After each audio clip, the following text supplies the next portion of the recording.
ఎందుకు house arrest చేశారో సమాధానం చెప్పాలని ఒక పార్టీ అధ్యక్షురాలి మీద ఈ జులుం ఏంటి అని ఏపీసీసీ చీఫ్ వైఎస్ షర్మిలారెడ్డి ప్రశ్నించారు. కృష్ణా జిల్లా గన్నవరంలో ఆమె మీడియాతో మాట్లాడుతూ సీఎం చంద్రబాబు, హోంమంత్రి అనిత తనకు సమాధానం చెప్పాలని డిమాండ్ చేశారు. అమరావతి మన రాజధాని ఎలా ఉందో చూడడం తప్ప అని అన్నారు. అమరావతి మీద రీసెర్చ్ చేయాలని అనుకోవడం తప్ప అని నిలదీశారు. ఒక political party Congress party chief మీద పోలీసులు లోకల్ దింపండి అబ్బా.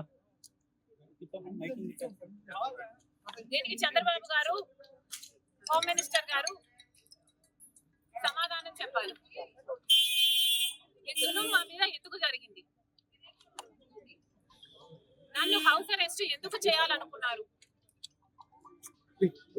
2 రోజులైంది మా పార్టీ తరఫున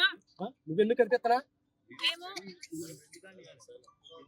అమరావతి క్యాపిటల్ కమిటీ వేసుకున్నాం. మనకు రాజధాని అమరావతి కాబట్టి ఆ రాజధాని మీద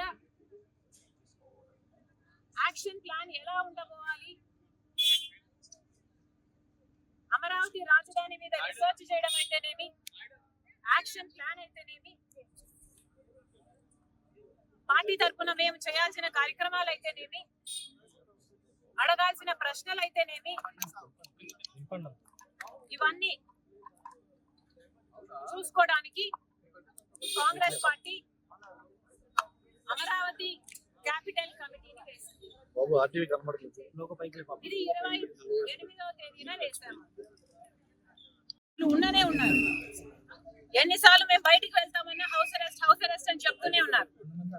దిస్ ఇస్ నాట్ రైట్. మీకున్నది police force, law and order కాపాడడానికి. ఇప్పటికే మహిళల మీద జరిగే అత్యాచారాలలో ఆంధ్ర రాష్ట్రం 3వ స్థానంలో ఉంది. మీ శ్రద్ధ, మీ దృష్టి అంతా ఆడవాళ్ళని రక్షించడంలో పెట్టండి, ఆడవాళ్ళ మీద చేతులు చేసుకోవడంలో కాదు. ఇది అన్కాన్స్టిట్యూషనల్ కాదా? కాన్స్టిట్యూషన్ నాకు రైట్ ఇవ్వలేదా? నా ఇంటి నుంచి నేను బయటికి పోవడానికి పోలీసుల పర్మిషన్ కావాలా? Don't